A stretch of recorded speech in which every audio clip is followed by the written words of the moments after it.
Bien-aimés, en cette nuit très sainte où notre Seigneur Jésus-Christ est passé de la mort à la vie, l'Église invite tous ses enfants disséminés dans le monde entier à se réunir pour prier et veiller.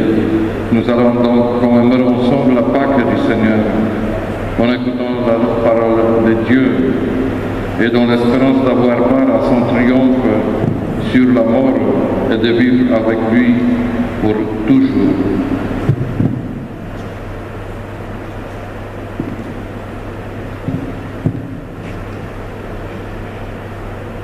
Le Christ hier et aujourd'hui, commencement et la fin de toutes les choses, Alpha et Oméga.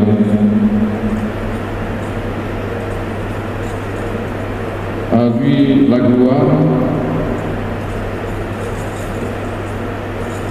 le temps, la puissance pour les siècles des siècles. Amen. Par ce sainte plaine,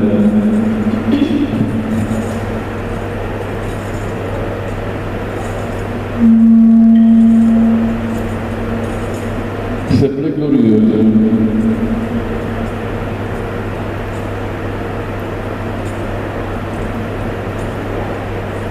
Que le Christ Seigneur nous garde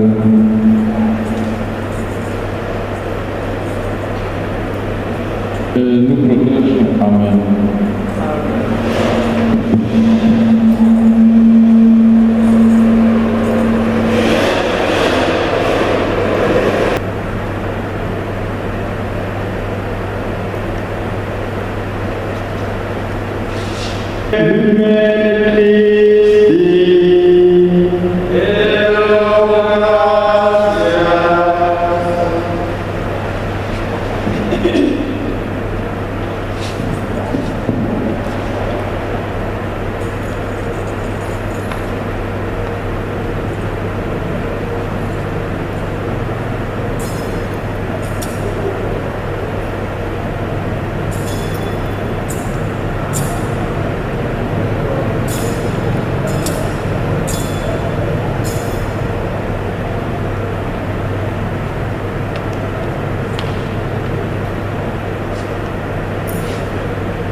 Éclate dans le ciel la joie des anges, éclate de partout la joie du monde, éclate dans l'Église la joie des fils de Dieu. La lumière éclaire l'Église, la lumière éclaire la terre. Peuple, chantez. Le commence par l'âme du Père et Christ Dieu. Frères, nous voici entrés dans la veillée sainte. Écoutons maintenant d'un cœur paisible la parole de Dieu. Voyons comment, dans le temps passé, Dieu montre que notre Créateur a sauvé son peuple et comment, dans ce temps qui sont les derniers, il nous a envoyé son Fils comme Rédempteur. Demandons au Seigneur de conduire jusqu'à son plein achèvement cette œuvre du salut inaugurée dans les mystères de Pâques.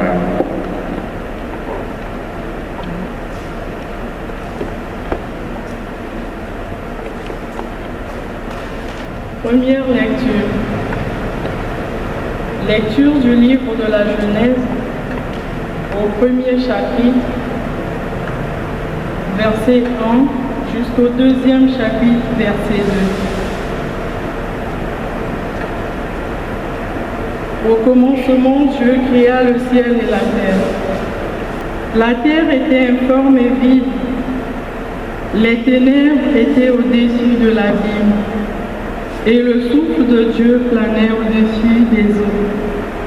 Dieu dit que la lumière soit, et la lumière fut. Dieu vit que la lumière était bonne, et Dieu sépara la lumière des ténèbres. Dieu appela la lumière jour, et il appela les ténèbres nuit. Il y eut un soir, il y eut un matin, premier jour. Et Dieu dit qu'il y ait un firmament au milieu des eaux et qu'il sépare les eaux.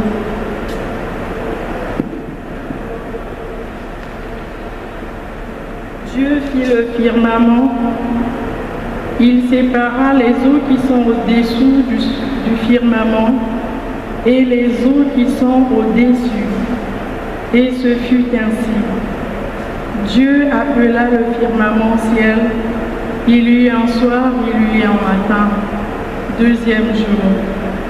Et Dieu dit, les eaux qui sont au-dessous du ciel, qu'elles se rassemblent en un seul lieu, et que paraisse la terre ferme.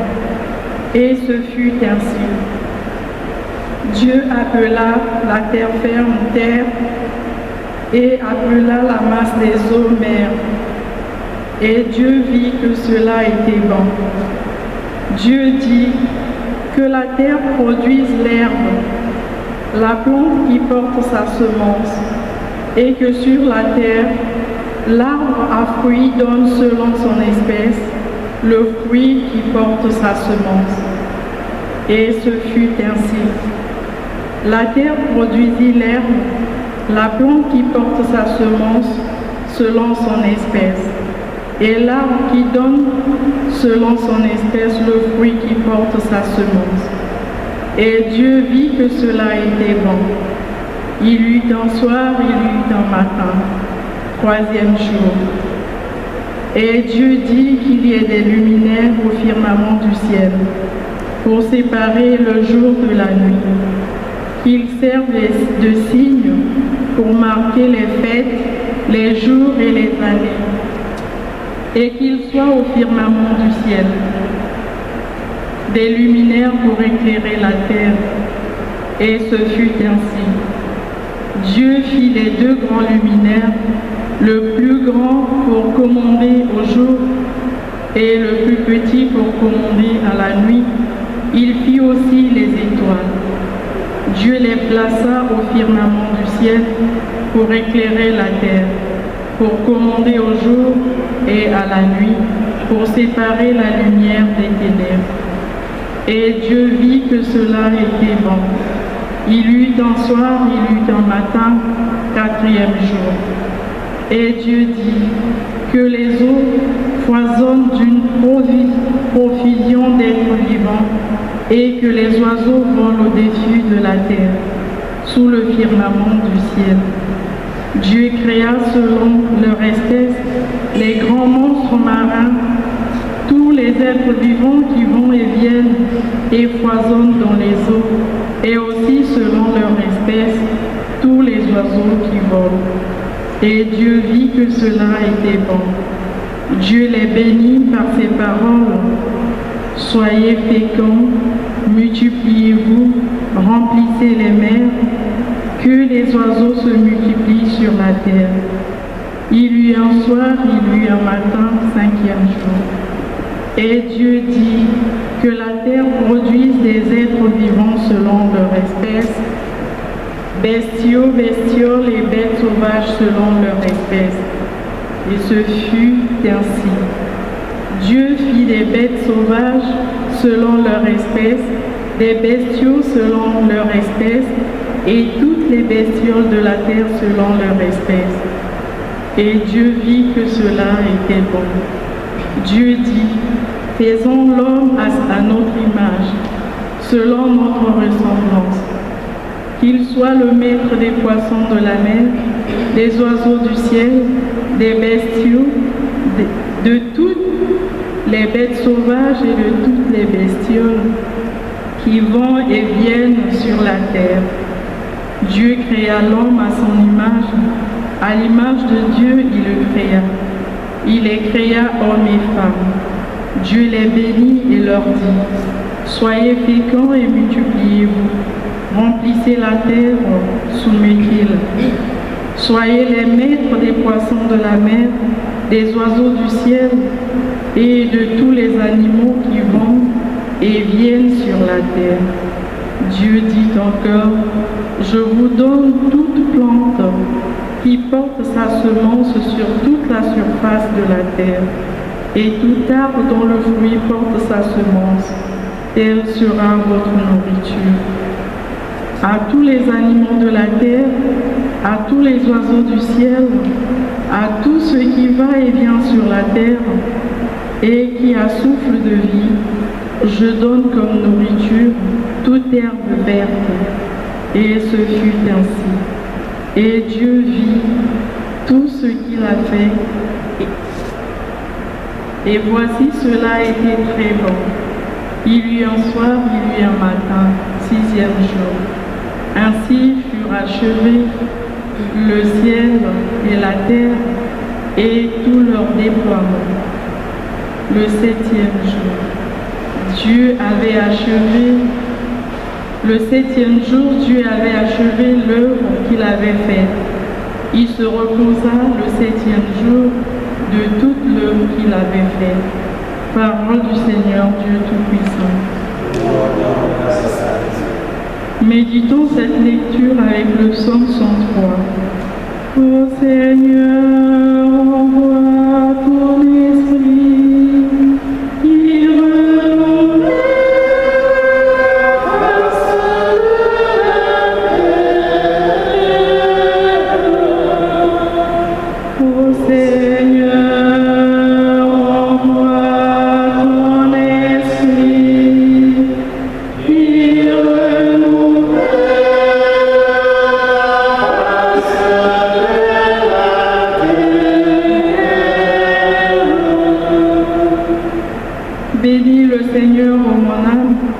Seigneur mon Dieu, tu es si grand, revêtu de magnificence. Tu as pour manteau la lumière. Ô Seigneur, envoie ton esprit, il renouvelle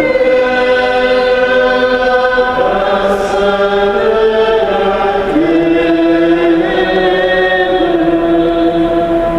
Tu as donné son assise à la terre, qu'elle reste inébranlable au cours des temps.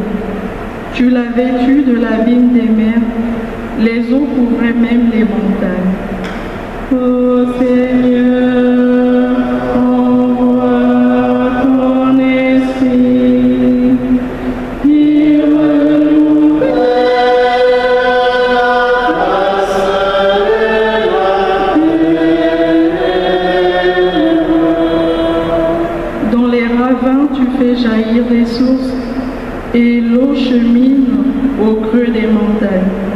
Les oiseaux séjournent près d'elle dans le feu. Envoie ton esprit, il renouvelle la face de la terre. De tes demeures, tu abreuves les montagnes, et la terre sera ravie du fruit de tes œuvres. Tu fais pousser les prairies pour les troupeaux et les champs pour l'homme qui travaille. Ô Seigneur, envoie ton esprit, il renouvelle la face de la terre.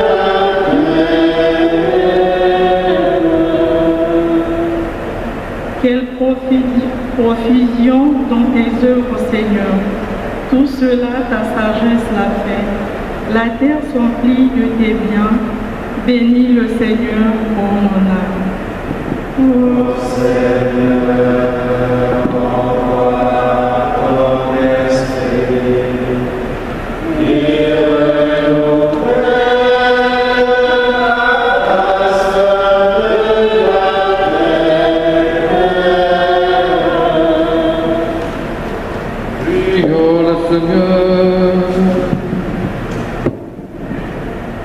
Dieu éternel tout-puissant, toi qui agis toujours avec une sagesse admirable, donne aux hommes que tu as rachetés de comprendre que le sacrifice du Christ, notre Pâque, c'est une œuvre plus merveilleuse encore que l'action de la création au commencement du monde. Par Jésus le Christ, notre Seigneur.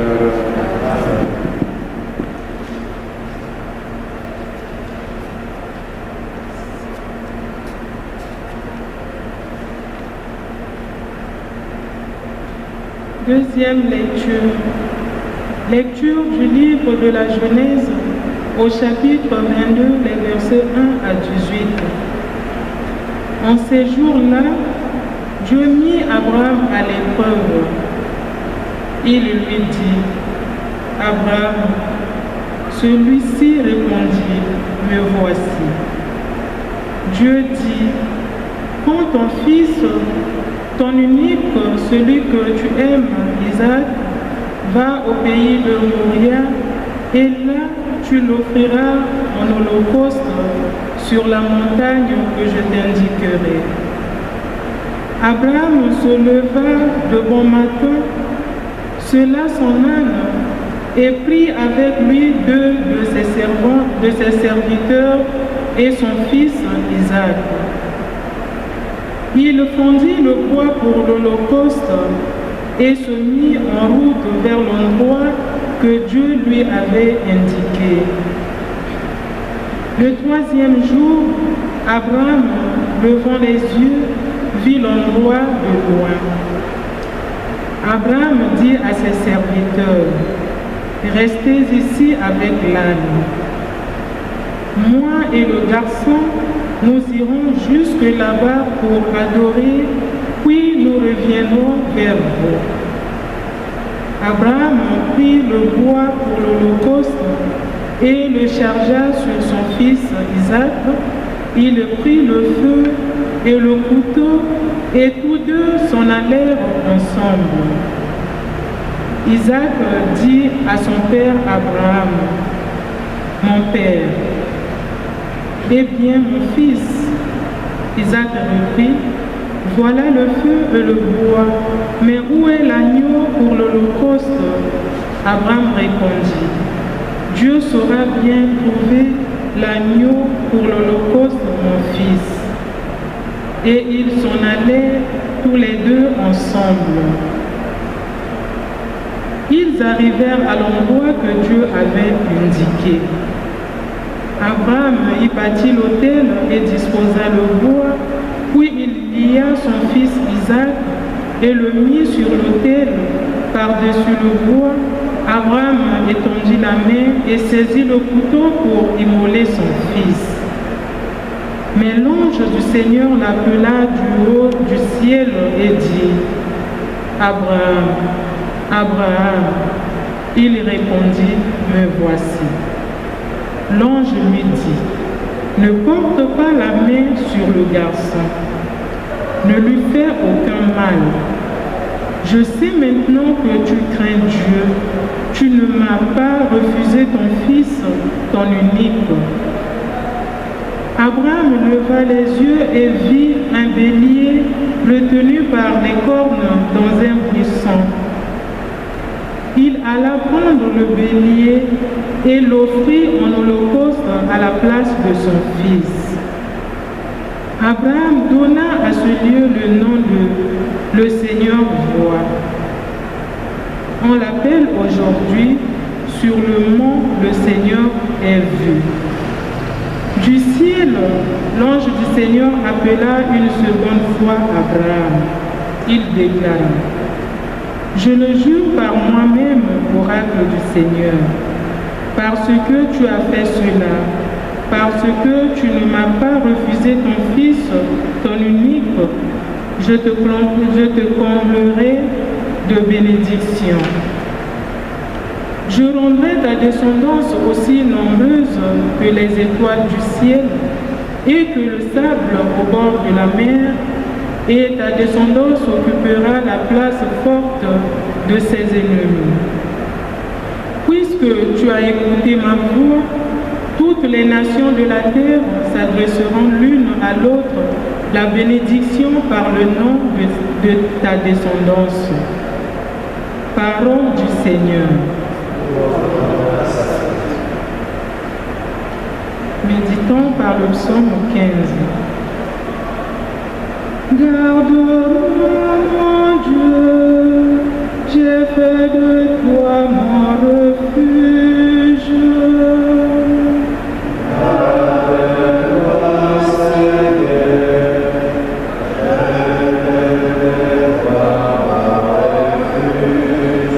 garde-moi, mon Dieu, j'ai fait de toi mon refuge.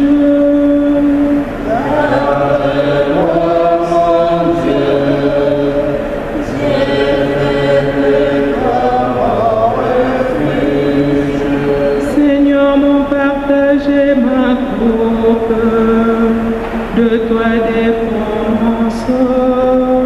Je garde le Seigneur devant moi sans relâche. Il est à ma droite, je suis inébranlable. Garde-moi, mon Dieu, j'ai fait de toi mon refuge. Mon cœur exulte, mon âme est en fête. Ma chair elle-même repose en confiance. Tu ne peux m'abandonner à la mort, ni laisser ton ami voir la corruption. Garde-moi, mon Dieu, j'ai fait de toi mon refuge. Tu m'apprends le chemin de la vie, devant ta face débordement de joie. À ta droite éternité de délices, à ta droite éternité de délices. Garde-moi, mon Dieu, j'ai fait de toi mon refuge. Prions le Seigneur. Dieu très saint, Père des croyants, en répandant la grâce de l'adoption, tu multiplies sur toute la terre le Fils de ta promesse. Par le mystère pascal, tu fais de ton serviteur Abraham, comme tu l'avais promis, le Père de toutes les nations.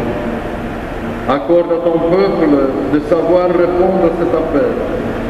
Par Jésus le Christ, notre Seigneur.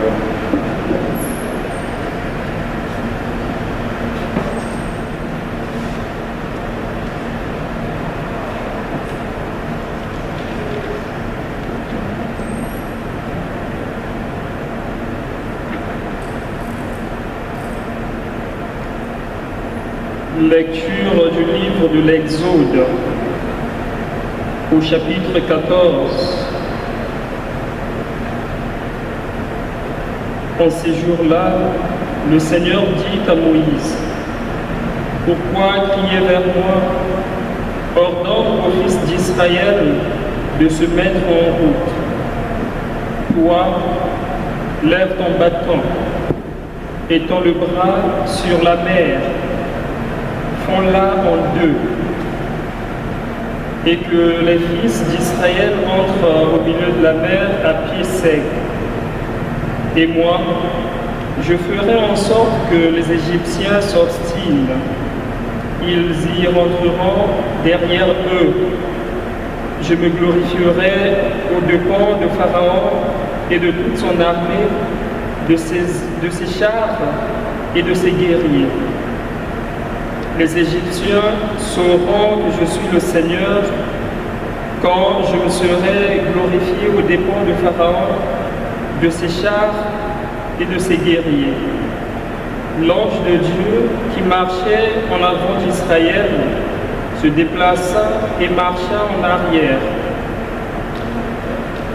La colonne de nuée se déplaça depuis l'avant-garde et vint se tenir à l'arrière entre le camp des Égyptiens et le camp d'Israël. Cette nuée était à la fois ténèbres et lumière dans la nuit, si bien que de toute la nuit, ils ne purent se rencontrer. Moïse étendit le bras sur la mer. Le Seigneur chassa la mer, glaça la mer. Le Seigneur chassa la mer toute la nuit par un fort vent d'est. Il mit la mer à sec et les eaux se fondirent. Les fils d'Israël entrèrent au milieu de la mer à pied sec, les eaux formant une muraille à leur droite et à leur gauche. Les Égyptiens les poursuivirent. Tous les chevaux de Pharaon, ses chars et ses guerriers entrèrent derrière eux jusqu'au milieu de la mer. Aux dernières heures de la nuit, le Seigneur observa depuis la colonne de feu et de nuée l'armée des Égyptiens et il la frappa de panique.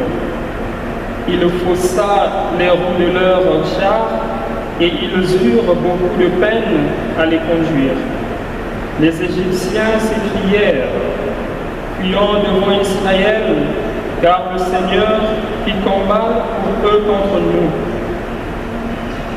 Le Seigneur dit à Moïse, étends le bras sur la mer, que les eaux reviennent sur les Égyptiens, leurs chars et leurs guerriers.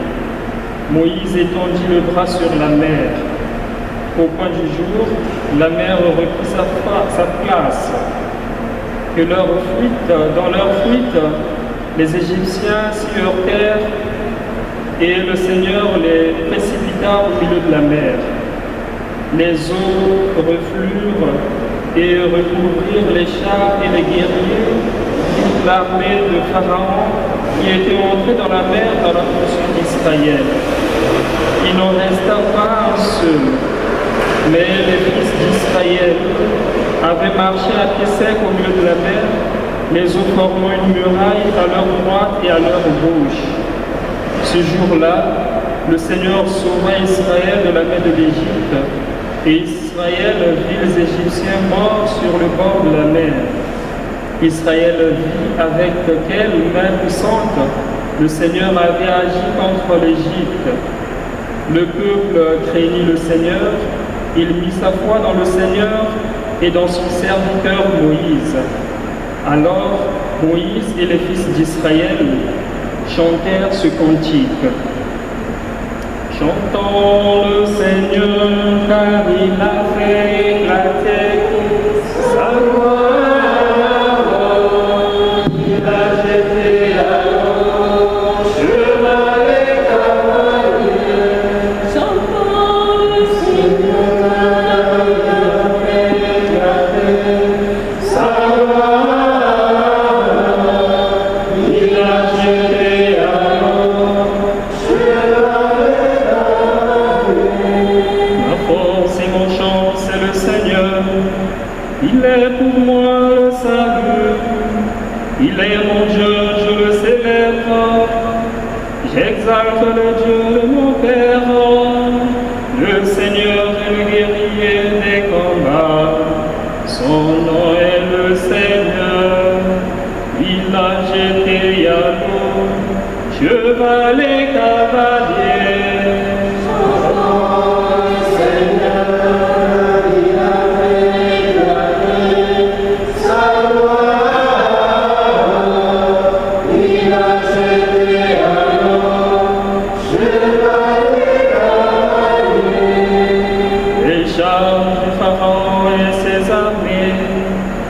ils les lancent dans la mer, l'élite de leur chef, assemblés dans la mer rouge, l'abîme les recouvre, ils descendent comme la pierre au fond des eaux.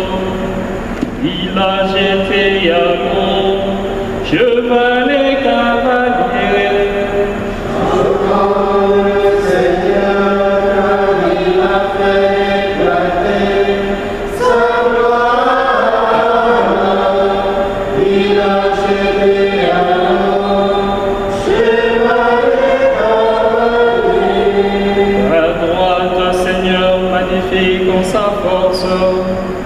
Ta droite, Seigneur, écrase l'ennemi. Tu souffles ton haleine, la mer les recouvre. Qui est comme toi, Seigneur, parmi les dieux. Qui est comme toi, magnifique en sainteté. Terrible en ses exploits, auteur de prodiges. Il a jeté Yahoo, cheval et cavalier.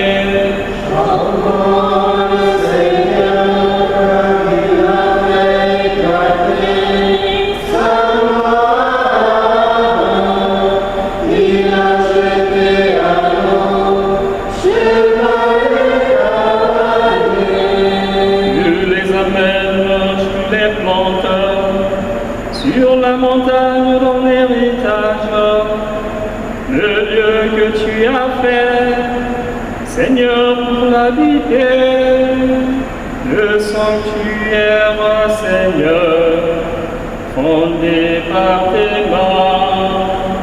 Il a jeté Yahoo, cheval et cavalier.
Maintenant encore, Seigneur, nous voyons resplendir tes merveilles d'autrefois. Alors que jadis tu manifestais ta puissance en délivrant un seul peuple de la poursuite des Égyptiens, qui assure désormais le salut de toutes les nations et le faisant renaître à travers des eaux de baptême, c'est que les hommes du monde entier deviennent des fils d'Abraham et accèdent à la dignité de tes enfants, par Jésus le Christ notre Seigneur.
Seigneur.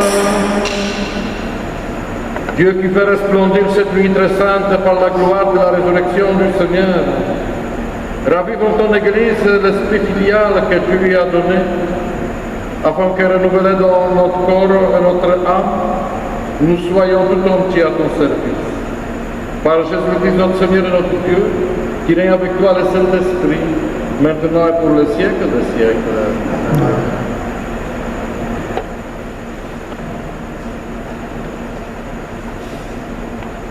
Lecture de la lettre de Saint Paul apôtre aux Romains. Au chapitre 6, versets 3b à 11. Frères, nous tous qui par le baptême avons été unis au Christ Jésus, c'est à sa mort que nous avons été unis par le baptême. Si donc, par le baptême qui nous unit à sa mort, nous avons été mis au tombeau avec lui, c'est pour que nous menions une vie nouvelle, nous aussi. Comme le Christ qui, par la toute-puissance du Père, est ressuscité d'entre les morts. Car si nous avons été unis à lui par une mort qui ressemble à la sienne, nous le serons aussi. Par une résurrection qui ressemblera à la sienne, nous le savons. L'homme ancien qui est en nous a été fixé à la croix avec nous, pour que le corps du péché soit réduit à rien, et qu'ainsi nous ne soyons plus esclaves du péché. Car celui qui est mort est affranchi du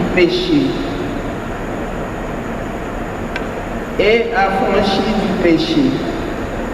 Et si nous sommes passés par la mort avec le Christ, nous croyons que nous vivrons aussi avec lui. Nous le savons en effet. Ressuscité d'entre les morts, le Christ ne meurt plus. La mort n'a plus de pouvoir sur lui. Car lui qui est mort, c'est au péché qu'il est mort une fois pour toutes. Lui qui est vivant, c'est pour Dieu qu'il est vivant. De même, vous aussi. Pensez que vous êtes morts au péché, mais vivants pour Dieu en Jésus-Christ. Parole du Seigneur.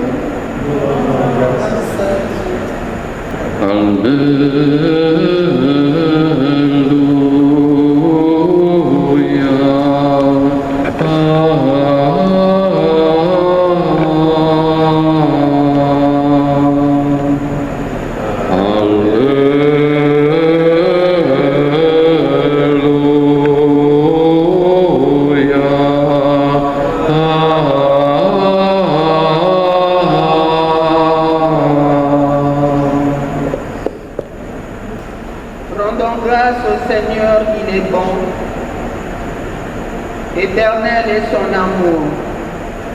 Oui, que le dise Israël, éternel est son amour.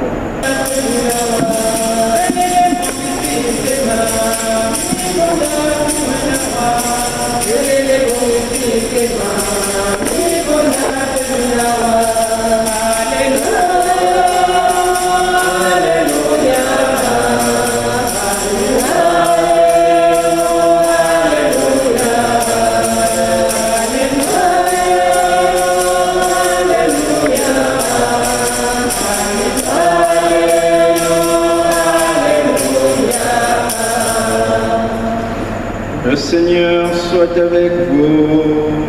Et avec votre esprit. Proclamation de l'Évangile de Jésus-Christ selon saint Matthieu. Gloire à toi, Seigneur. Chapitre 28. versets 1 à 10. Après le sabbat, à l'heure où commençait à poindre le premier jour de la semaine, Marie-Madeleine et l'autre Marie vinrent pour regarder le sépulcre. Et voilà qu'il y eut un grand tremblement de terre. L'ange du Seigneur descendit du ciel, vint rouler la pierre et s'assit dessus. Il avait l'aspect de l'éclair, et son vêtement était blanc comme neige. Les gardes, dans la crainte qu'ils éprouvèrent, se mirent à trembler et devinrent comme morts. L'ange prit la parole et dit aux femmes, « Vous, soyez sans crainte. Je sais que vous cherchez Jésus le crucifié.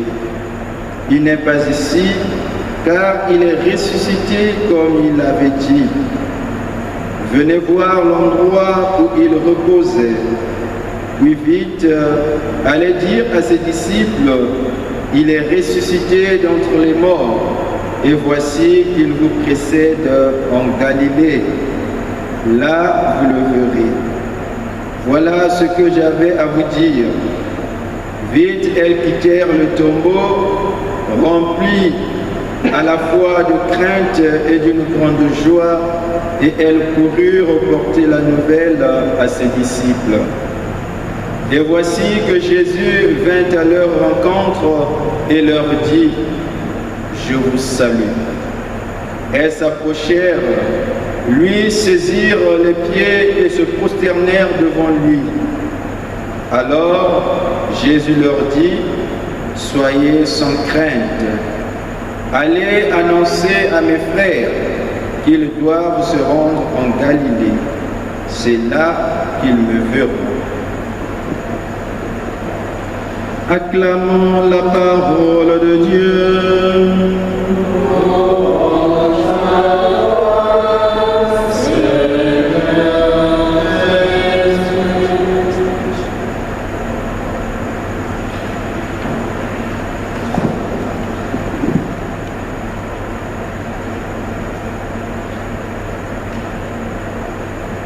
La liturgie de la Semaine Sainte, en ce temps de notre confinement, nous fait passer ce temps difficile en compagnie de Jésus-Christ. C'est ainsi qu'avec lui, nous sommes passés de Béthanie à Jérusalem, du Cénacle à Gethsémani, du tribunal de Caïphe au tribunal de Pilate, de la première à la 14e station du chemin de croix. Et aujourd'hui, ce soir, la liturgie nous fait entrer dans le tombeau de Jésus-Christ. C'est ici que tout est fini. C'est ici que tout est fini d'après les non-croyants. Mais pour nous, pour les croyants, tout commence ici.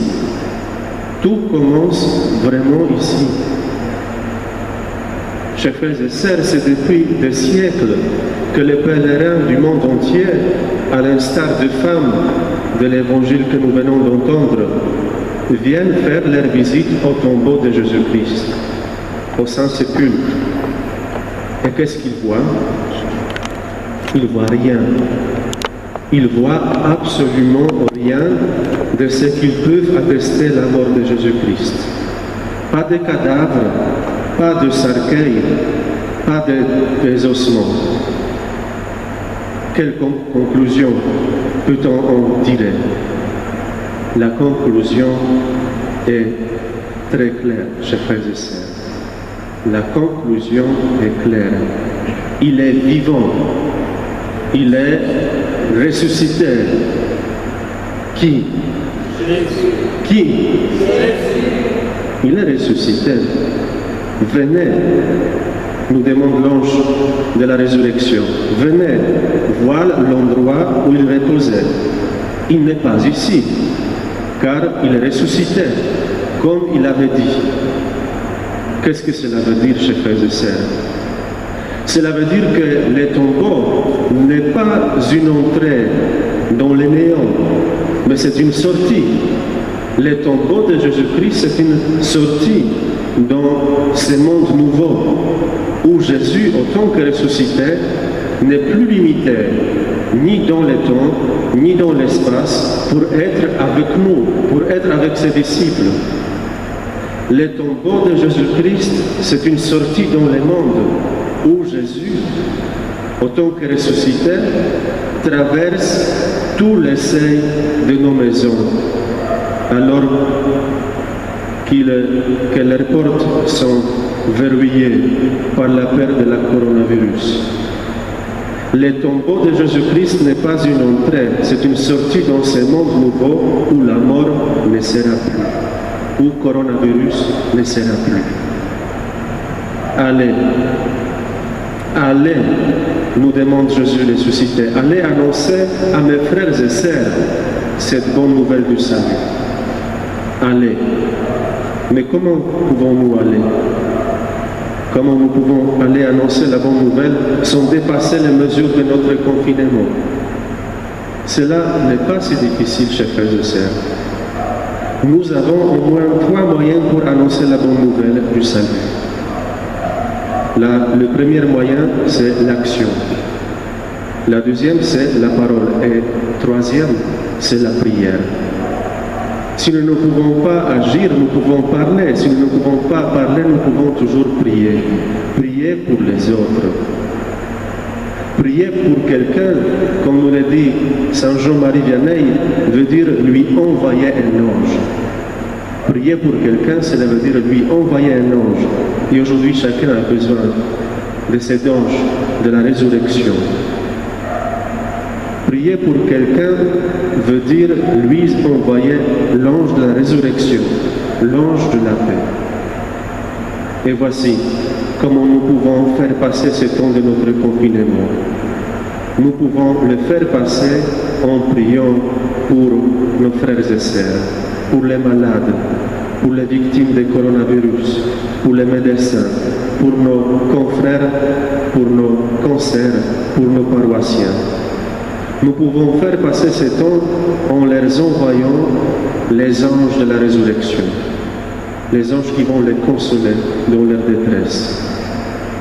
Il me semble que c'est ce que Jésus attend de nous, autant que ses prêtres et ses religieuses. En ces temps de confinement, être contemplatif plutôt qu'actif. Être comme Marie plutôt que Marthe. Être comme des moines et des moignales qui soulèvent le monde entier à l'aide du levier de la prière. Chers frères et sœurs, que notre presbytère se transforme en monastère. Que nos étages se transforment en eremitage. Que nos chambres se transforment en cellules de la prière.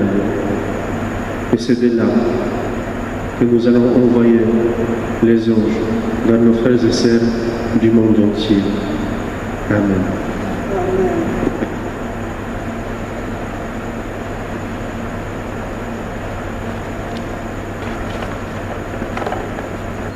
Frères bien-aimés, par le mystère pascal, nous avons été mis au tombeau avec le Christ dans le baptême, afin qu'avec lui nous vivions une vie nouvelle.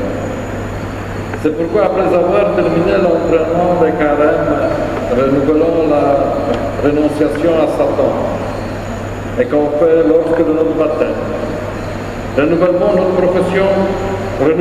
profession de foi au Dieu vivant et vrai, à son Fils Jésus-Christ, dans la Sainte Église catholique.